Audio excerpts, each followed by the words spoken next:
छोटा लक्ष्य देखना पाप के समान है, इसलिए हमेशा महान लक्ष्य चुनना होगा। जब 5वीं क्लास में थे, उनके टीचर सुब्रमण्यम अय्यर, श्री शिवा सुब्रमण्यम अय्यर, तो बच्चों को सिखा रहे थे चिड़िया कैसे उड़ती है, उसकी डिटेल की डिटेल, चिड़िया कैसे उड़ती है, चिड़िया कैसे उड़ती है, बच्चों को समझ ही ना आए।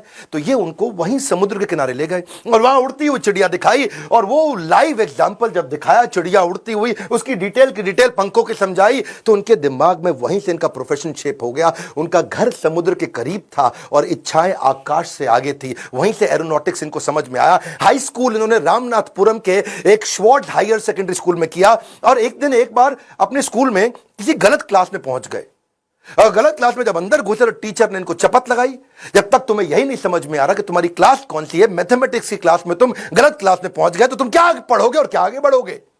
और वहीं इन्होंने इतनी पढ़ाई करी मैथमेटिक्स में कि 100 में 100 नंबर ले आए। टीचर भी हैरान हो गया, अगर तुम सूर्य की तरह चमकना चाहते हो तो पहले सूर्य की तरह जलना होगा। बचपन से ही आसमान में उड़ने की इच्छा थी, इसीलिए इन्होंने मद्रास के हाईएस्ट कॉलेज, देश का सबसे अच्छा कॉलेज था MIT, Madras institute of technology, वहां एरोनॉटिकल इंजीनियरिंग में दाखिला लिया। बहन ने काफी पैसा अपना सोना गहना गिरवी रख करके इनको 1000 रुपए दिया। कॉलेज में अब एरोनॉटिक्स था तो विमान के डिजाइन बनाने थे, प्रोजेक्ट मिला, अब विमान के डिजाइन बनाने में लग गए, और डिजाइन जो बनाया और टीचर को दिखाया, टीचर को पसंद नहीं आया, और टीचर ने कहा अगर तुम एक अच्छा डिजाइन नहीं बना सके ना अब्दुल कलाम, तो तुम्हारी स्कॉलरशिप छिन जाएगी, स्कॉलरशिप छिन जाएगी, स्कॉलरशिप छिन जाएगी। इनका दिमाग चकरा गया।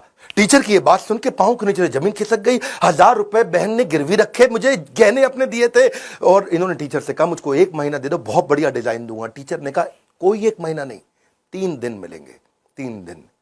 इनका दिमाग हिल गया उस समय, ये घबरा गए थे स्कॉलरशिप ना छिन जाए। उसके बाद तो उन्होंने 3 दिन ना खाया ना सोए, 3 दिन ना खाया ना सोए, 72 घंटे लगातार उस पर काम किया, जी जान लगा दिया। और जब प्रोफेसर ने देखा डिजाइन, प्रोफेसर भी हैरान हो गए, उनकी आंख में आंसू आ गए। बोला बहुत बढ़िया डिजाइन बनाया। नींद और निंदा पर जो विजय पा लेते हैं उनको आगे बढ़ने से कोई नहीं रोक सकता। जो नींद और निंदा पे विजय पा लेता है उनको आगे बढ़ने से कोई नहीं रोक सकता है। इसके बाद MIT की परीक्षा अच्छे नंबर से उन्होंने पास करी। अब पढ़ाई तो उनकी हो चुकी थी, अगली लर्निंग इनके जीवन से क्या है, फेलियर को हार्ट में और सक्सेस को हेड में घुसने नहीं देना चाहिए। दिल और दिमाग को कंट्रोल में रखो। अब इनके पास 2 इंटरव्यू की ऑप्शंस आई, एक मिनिस्ट्री ऑफ डिफेंस से और दूसरी एयरफोर्स से। इनको कहां जाना था आपको मालूम है, एयरफोर्स में।